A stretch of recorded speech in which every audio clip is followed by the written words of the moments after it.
Hey, this is Johnny Wyatt, and I wanted to say welcome to the BounceBack Podcast, where we help you to navigate your faith, where we help you to learn how to live, grow, and find your way back. As pastor and coach and teacher, I help you to navigate faith, relationships, and the real challenges of life. And today, we're going to talk about leadership. Not leadership in theory, but leadership in real life, in real time, and in real transition. I was talking to a friend recently, a friend of mine, close friend. We're from the same generation, we're Generation X. And somewhere in the conversation, it hit us both that at our age, we're the leaders now.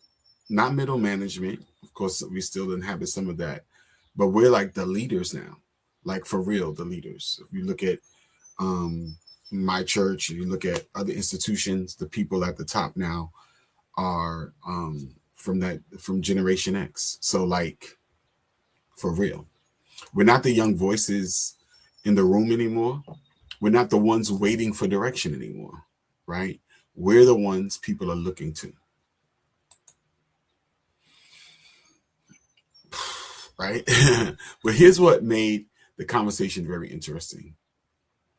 We realized that we're dealing with two very different leadership realities at the same time. And in some spaces, nobody wants the job. In other spaces, working spaces, people want the job, but they don't want the responsibility that comes with that. Let that sit with you. We're dealing with this reality in an ever-changing new world. Let me name it from my point of view first.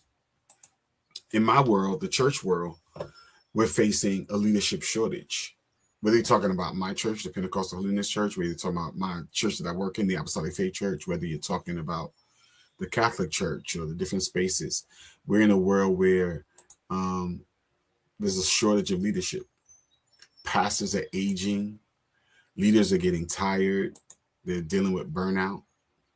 And when you look around, when we look around, but really when you look back at the guard coming up, there's nobody behind us. And it's really scary. Nobody's lining up to take on leadership in the coming generation.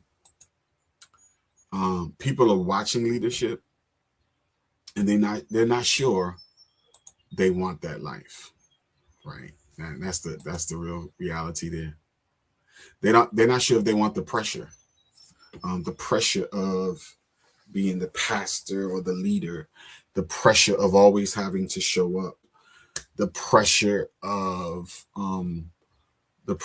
responsibility, the pressure that we face of growing a church, maintaining a church, growing the ministry, raising the funds, and meeting the challenges that it faces. And so that's real. The challenges and the pressure, not only the pressures of the institution, but the pressures of people that come from the expectations that they have of you.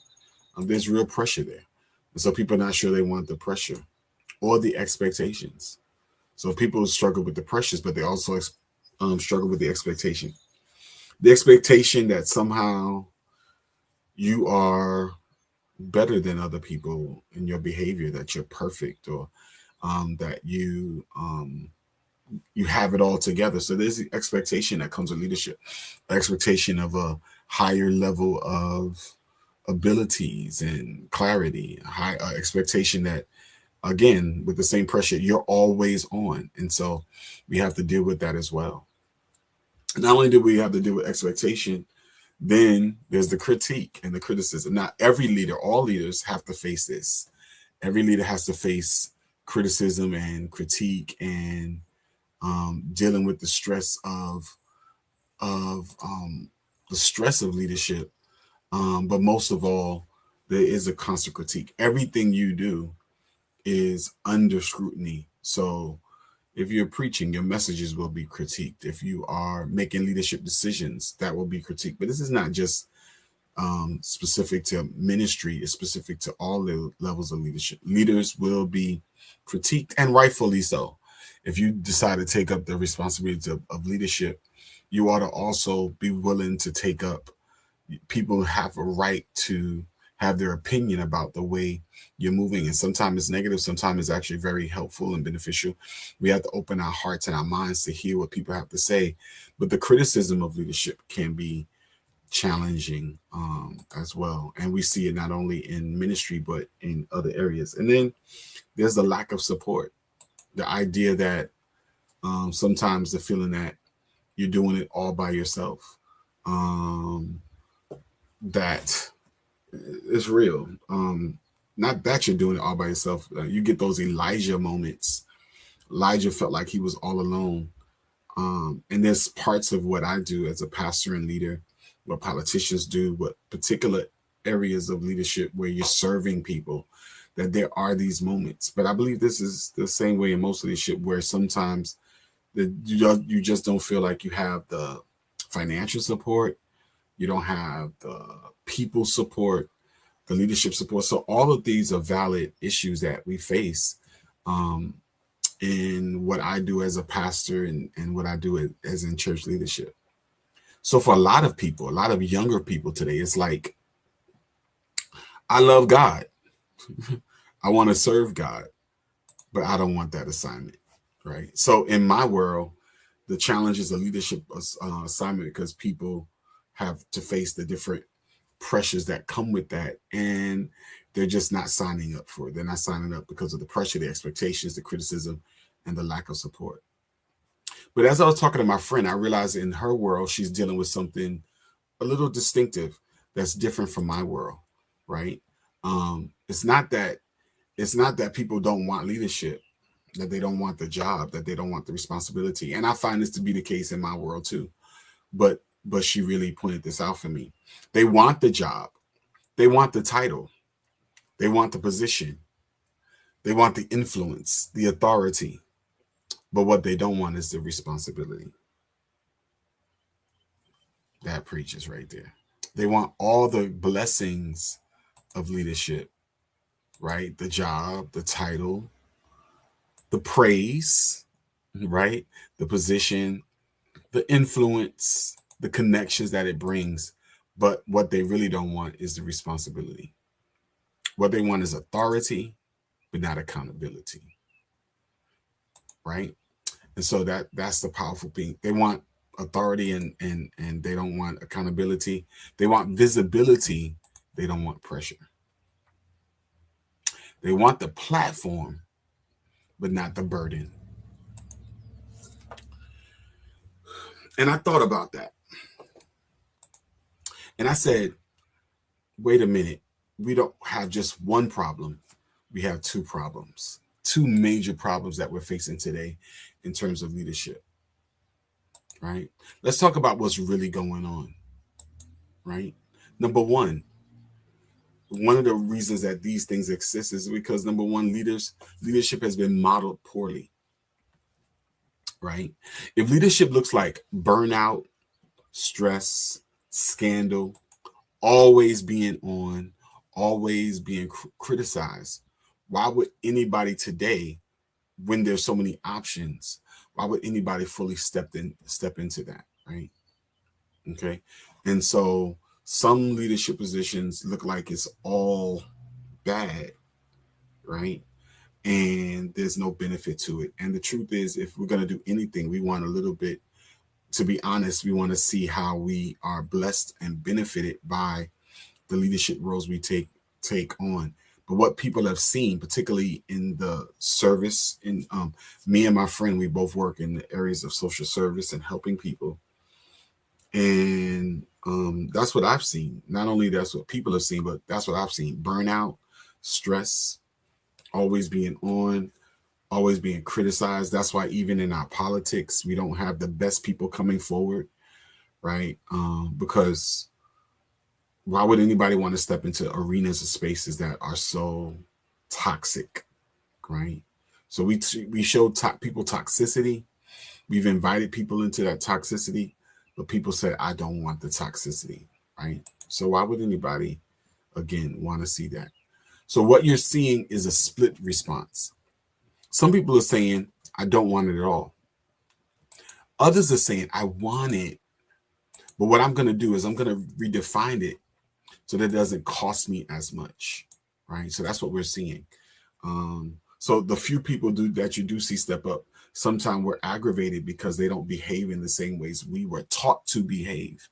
And so that can stress you out as a leader because you want to see people that seem to care about it just as much as you care about it. And we're not seeing that. But it doesn't that mean that they doesn't care about it. It just means that they've learned different lessons than me and my generation and those before me. Number 2, responsibility feels like pressure, not purpose. This generation doesn't hear responsibility the way we did, right? We heard responsibility and thought and still think purpose, calling, growth. And let me say that differently. Purpose or meaning. My life means something if I take on this responsibility.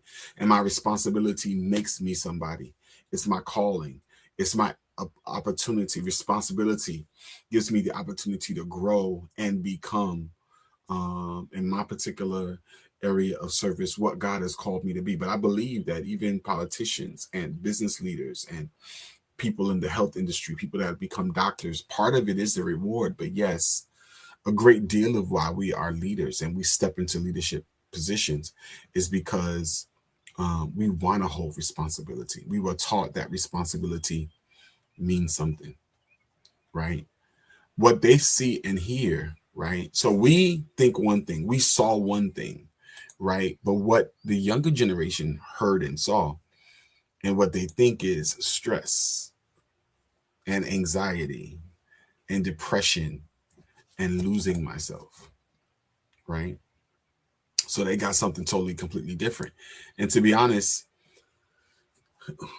that's what they saw. Some of it is exactly because this is what they were showed. They were shown that, and I want to share this. When I was growing up, our leaders weren't as transparent or open with us, and so we didn't see. And I think to some degree it was actually a plus that we didn't get to see some of the negative aspects of the leadership position, because there are some things that if you see it too soon, every area of leadership, every area of responsibility, every area of academic or vocational discipline comes with burdens, but that's not what entices people into calling or into meaningful leadership. What does invite people is purpose, growth, the opportunity to respond to a calling and to make meaning out of their lives.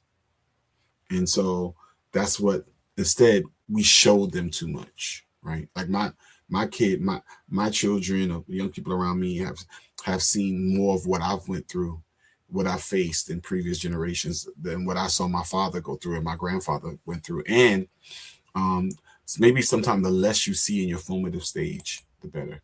But I digress.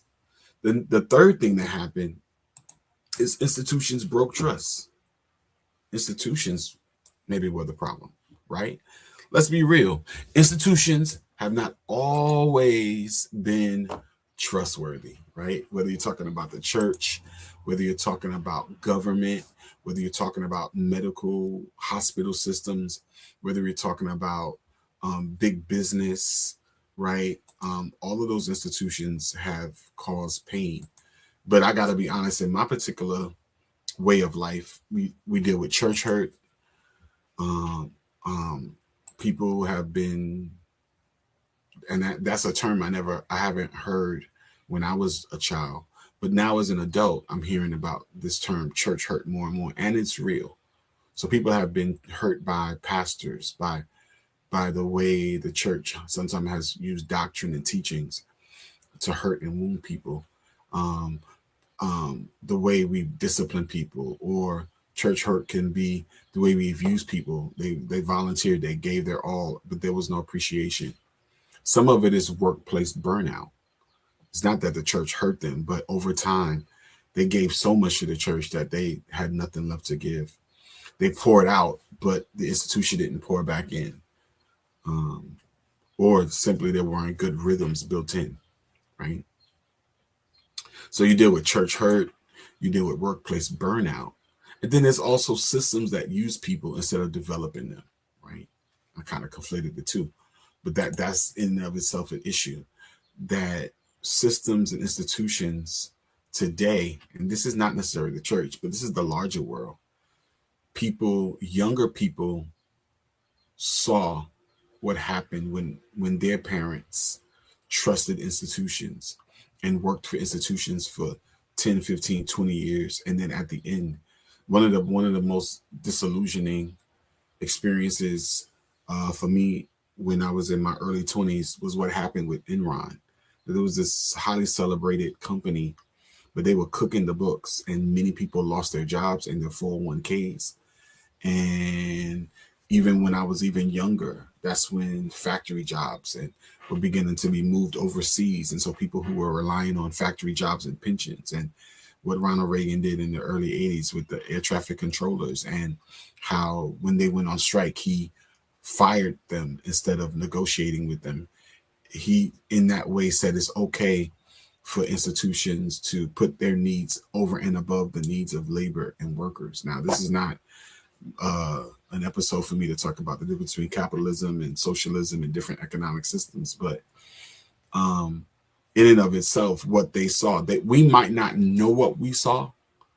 As an economics major in school, I actually know what we saw. We saw class struggle in many cases, and but most of the time people don't understand that's what's being played out. All they see is that their parents, their grandparents lost their job. They see people work hard, and when they need medical assistance, they go bankrupt. They have to file for bankruptcy because the bills are too high. People see today that you pay insurance, but when you need insurance, it's not paid out. And so in so many ways, institutions have lost our trust because they're not there for people. They're there for the institution. So what we end up having is a generation that says, I'm not giving myself to something that might break me. And to some degree, I can't blame them. But that's not the solution, right? And then the big challenge here for me and my generation is that Gen X is the bridge. This is where we come in at, right? We're the bridge generation. And this is what it looks like. We understand the system, right? But we also see its flaws. That's kind of what I just said. I understand the way the world and the system should work, and that you need systems and institutions in order to have a functioning society. But we got to be honest, we also see its flaws.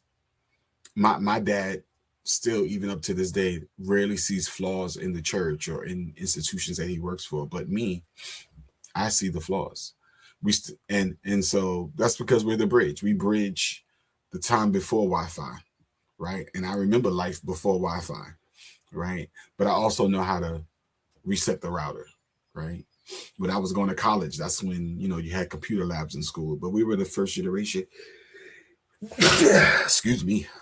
We were the first generation to do that. But so let me be serious. We're trained to carry the weight. We were trained to carry weight. We were trained to stay, to endure. We were trained to be resilient. We were trained to figure things out, right? Which was good in terms of our personal resiliency. But what it also was subtly saying is the institution won't always be there for you. So you have to be independent. And so I believe that's what my generation learned. My generation learned how to work with the institution, but also know that you have to, I think side hustle comes from my generation, right? We know that we have to be building a side revenues and just in case money and stuff like that, right? But the next generation, they were trained to protect themselves. Maybe they're smarter than us with that, but it comes at a protecting yourself comes at a cost to community, right? This is the deeper issue. Here's the part we don't talk about enough. There was a time when people didn't just step into leadership, they were formed by it. This is the challenge we face. The challenge at the heart of it is a formation problem. Culture itself did the work. The larger culture did the work. So with the issues, because the issue is you have young people that are at jobs and they come in, they want to take on the responsibility, they want to take on the leadership function, but they don't have the capacity to really lead. They don't have the capacity to provide the institutions with what they need. And sometimes it seems like there's no way for us to have real discussion. There's no, one of the challenges is just natural respect, being taught how to speak to each other, right? Like when you're on the phone all day long, screaming, doing the doom scroll, what ends up happening is that we lose our sense of humanity. And maybe that's the problem underneath it all, that as we become more technologically savvy, we lose community. We're losing community and connectivity. And that's what makes us human. What makes a lion is his roar and his strength and his jaw. What makes a dolphin is his ability to swim fast. What makes a giraffe is his long neck and is able to eat, at high altitudes per se. That's the best way I could tell. But what makes humans distinctly human is what God says in Genesis chapter 2. It's not good for man to be alone. That we were built and made for community. And the further we move into this new technological age, this hyper nano technological age, we're losing our humanity. And when we lose our humanity, we lose the way we lose our capacity to lead and hold up institutions. Because what we're doing in all of these institutions is having community. When we lose the heart of community, we lose everything. When there's no community in our jobs or in our churches, in our homes, we lose the fabric of what it means to be community, because we were never meant to be alone. When we're alone and isolated, we're at our weakest point. So, and so we're losing the things that the culture itself taught us. Homes, you were formed in your home. You were taught different things at home, how to talk to people, how to be responsible, how to pitch in, those things how to do your chores. Those are all tools that we would need later on, right? We learned things, school formed us, knowing what it means to be on time for class and to have projects that had to be handed in on time. So we were formed by school, right? Learning to negotiate with our teachers and be accountable and participate, right? And to just show up. And then church formed you. Church made you resilient, and church helped you to have the kind of leadership tools that like no other organization has. Before I learned communication in college, I learned communication at church. I learned how to communicate.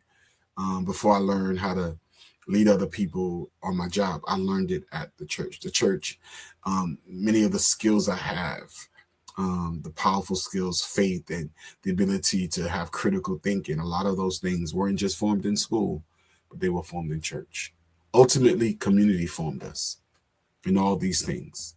Community formed us, not perfectly, but consistently over time, generation after generation. You went to church, you learned your recital. Twice a year we had to do it. We had to do a recitation, or I went to music school, and after a year of classes with my music instructor, I had to give a recital. So we learned to practice and then perform or demonstrate. Look out for some more content that's going to come around what it means to be formed. Formation has at its structure 3 pillars. And I'm not going to get into that today, but it's important that we know that by the time we stepped out of community, by the time you stepped into your responsibility, you had a base level of not not a base level of skill, but a base level of character, right? At the heart of leadership, at the core of it, what I've learned as a minister and a pastor, as a doctor of ministry, is at the heart of leadership is character. Amen. If you're going to lead, you have to have character to stand on. But that system is not as strong as it used to be. Families are under pressure, right? Families are under pressure, constant pressure. Whether you have one parent or two, parents are working all day long. They have less time with their kids, less time to teach them, less time to correct, less time to model.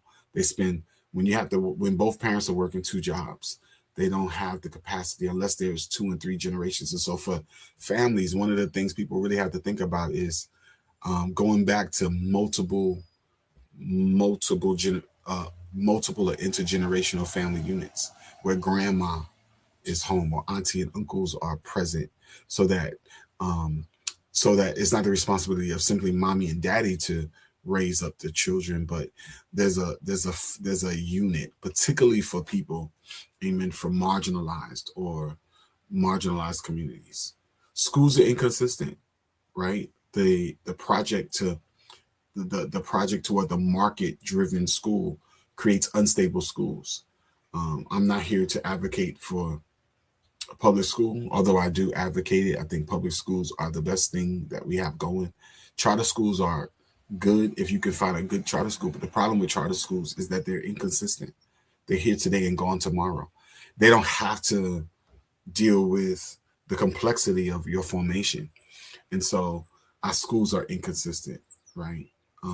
Based on the excellence of your school, or the capacity of your school, or the competency of your school is based on the neighborhood you lived in.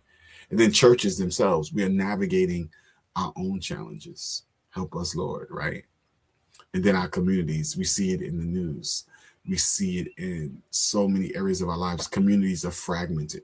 So what used to be assumed can no longer be assumed. What was assumed? That our communities, our churches, our families were forming people's character, that when they walked into leadership roles, they were ready with a baseline level of character. Because let me be honest with you, when you walk into leadership, I remember when I walked into leadership as a senior pastor over 13 years ago, I thought I was ready skill-wise.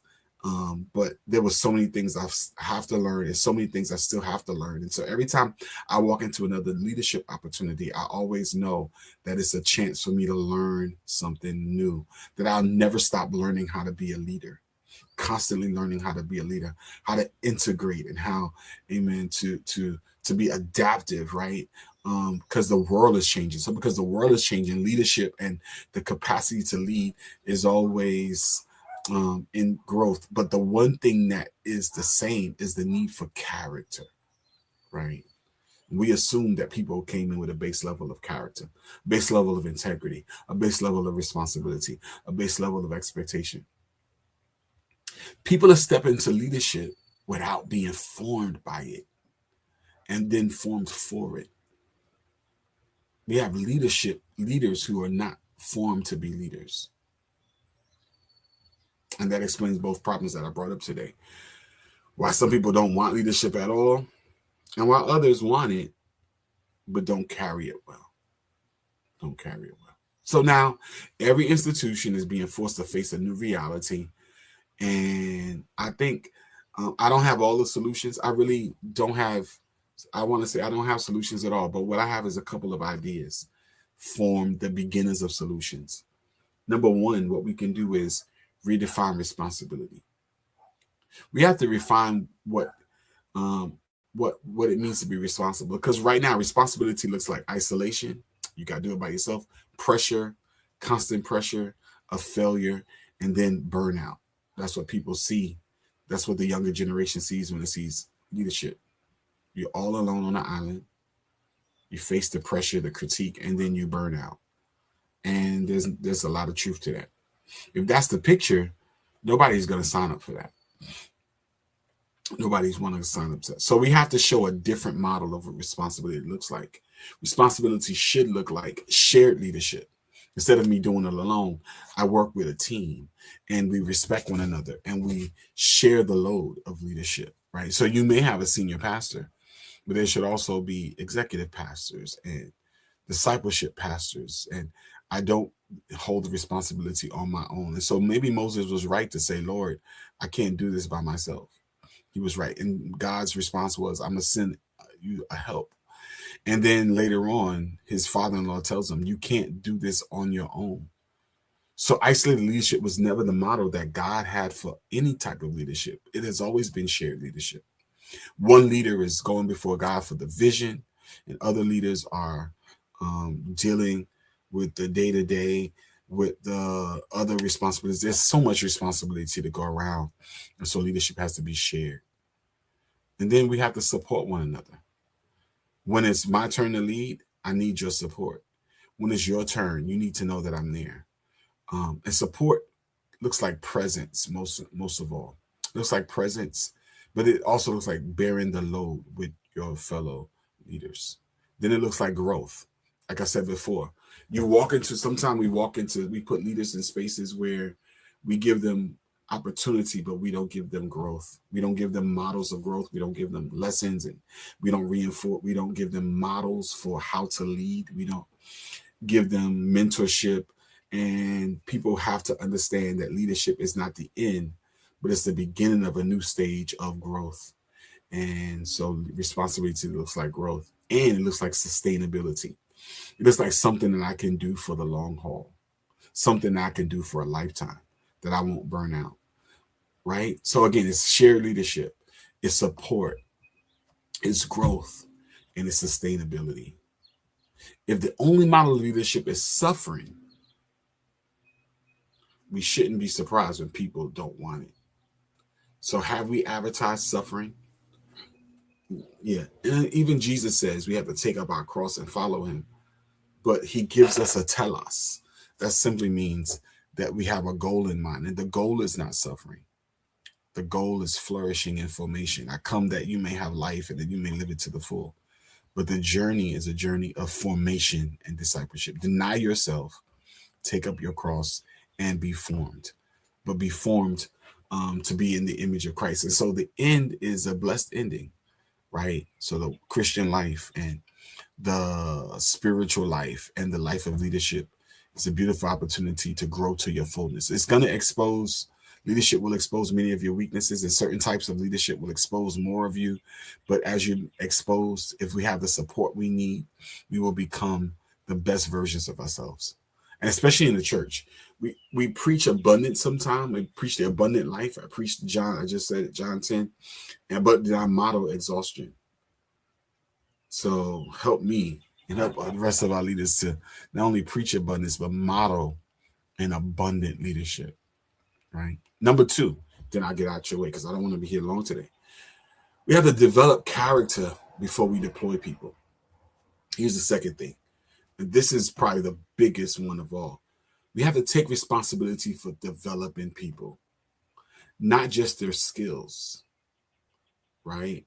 Not just their gifting. If we're doing that, we're just using people.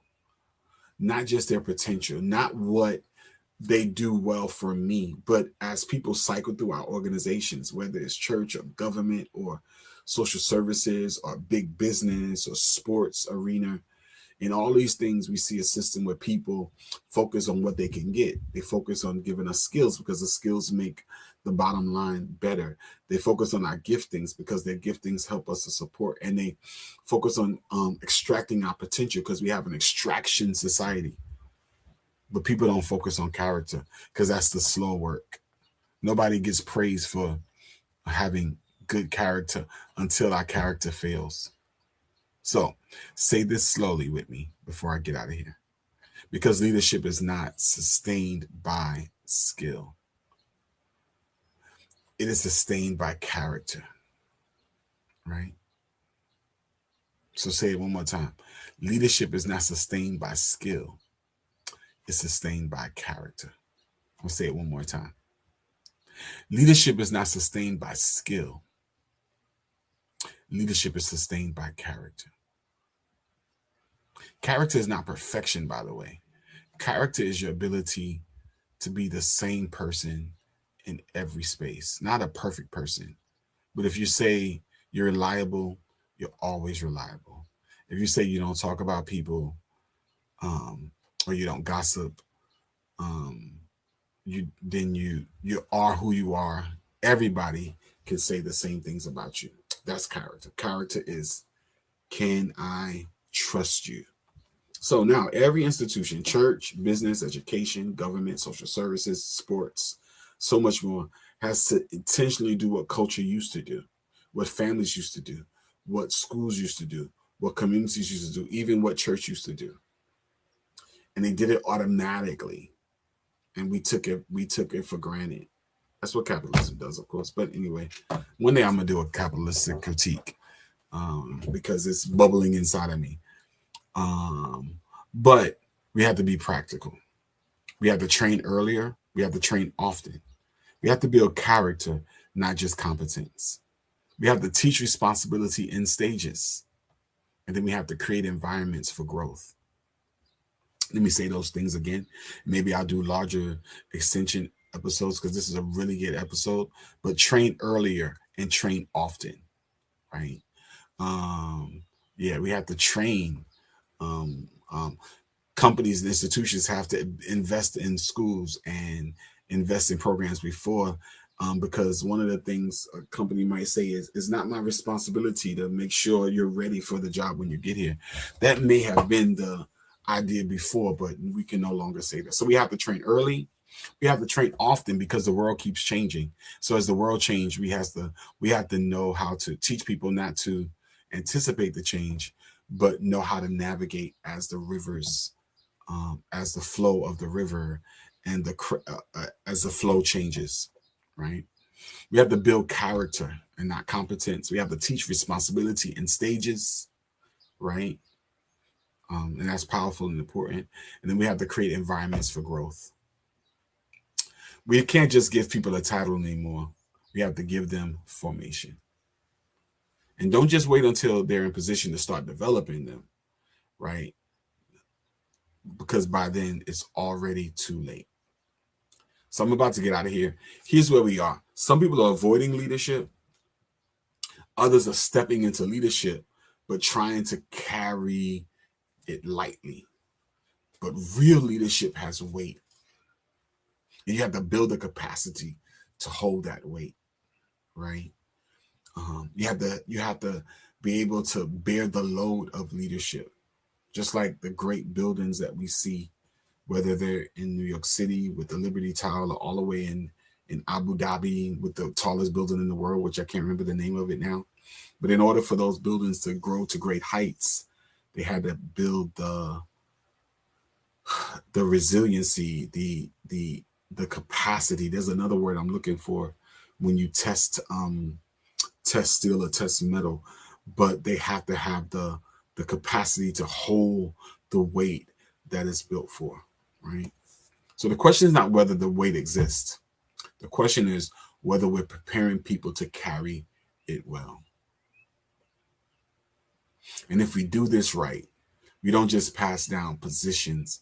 We'll raise up people who actually have the strength, the wisdom, and the character to lead in a way that's healthy, sustainable, and meaningful.